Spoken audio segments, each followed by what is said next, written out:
Most couples don't break up because they stop loving each other. They break up because of how they fight. And it's not the conflict itself that destroys the relationship or love. It's what happens in the heat of it. And here's the scary part. You can lose your relationship not because of one big blow up, but because of the small mishandled conflict over time that slowly pile up. And so today, fam, I want to show you how you can make sure conflict never costs you your connection. Think about the last argument you had with your partner. Did you walk away feeling closer or more distant? Did you walk away feeling like you were on different teams? If you've ever laid in bed with your back turned or sat in silence after a fight wondering, are we going to make it? I didn't sign up for this. You're not alone. Conflict can either pull you apart or pull you together. And the difference comes down to one powerful shift. Stay with me. Ever argue about something as small as what you're going to have for dinner and somehow it turns into a 2-hour argument about everything else that's wrong in the relationship? That's how conflict sneaks up on us. It's rarely about the dishes, the bills, the trash, or the temperature in the house. It's about the unspoken stuff underneath. So here's what we don't think about. Conflict isn't our enemy. Avoiding conflict is, or worse, handling it the wrong way. Every healthy relationship has disagreements, but the unhealthy relationships, they let their disagreements turn into distance. And the strongest couples aren't the ones who never fight. They're the ones who learn how to fight for each other instead of against each other. But here's the mistake almost everyone makes when conflict shows up. And it's the reason so many relationships slowly fall apart. When emotions rise, most of us fight to win and not to understand. Because, winning feels good in the moment. But it leaves one person silent, resentful, and unseen. And what happens next? Over time, the unspoken resentment piles up like bricks on a wall. And before you know it, there's a barrier between you and the person you love. I want you to picture this. You and your partner are pulling on opposite ends of a rope. The harder you both pull, the tighter the knot gets in the middle. And eventually that knot is so tangled, neither of you can untie it. And that's what happens when you try to win in conflict. You tighten the knot, you tighten the tension. But there's another way. So let me ask you, how many times have you won an argument or felt like you won an argument, but you still lost the connection? Think about it. Was it a victory or was it a loss in disguise?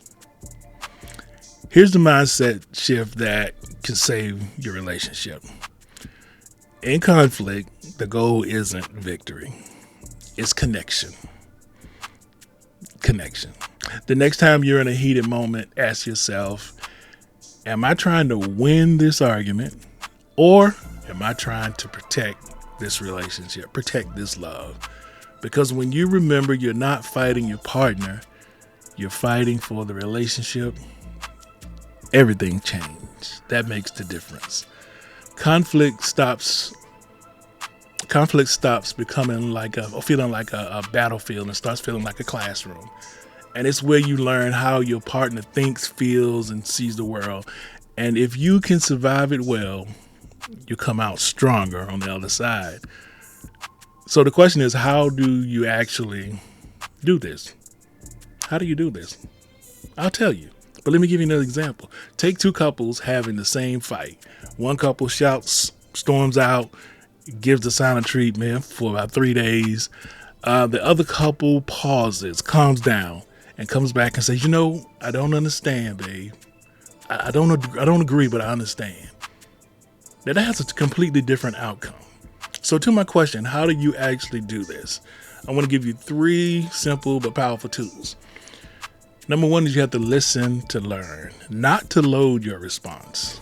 Most people only listen to defend themselves. Instead of listening like you're trying to discover something new about your partner,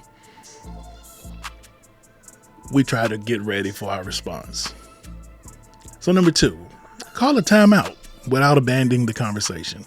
Sometimes emotions get really high and you can just say, hey, I need 10 minutes to cool down, but I promise you we'll come back to this.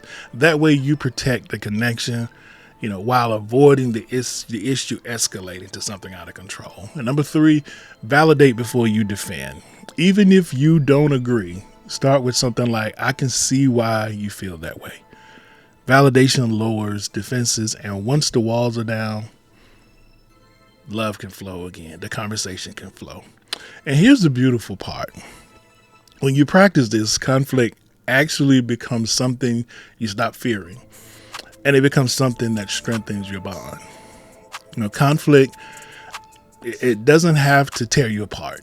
In fact, it can be the place where your relationship grows the most if you allow it, if you choose connection over the victory or over the win. So the next time the tension rises, don't ask, how do I win? Or how do I get out of this? But ask, how do we win together? How do we work through this together? Because love isn't lost in disagreements. It's lost when we forget that we're on the same team. So you got to protect the connection. Like the Nike commercial, protect this house. You got to protect your relationship. And family, if this spoke to you, I want you to drop a heart emoji in the comment section, which is your commitment to protecting your relationship through conflict. And I want you to share this with someone. I want you to like this also, because by liking it, more people will be able to see it. Family, thank you for watching Soulful Conversations, and I look forward to speaking with you in the next episode.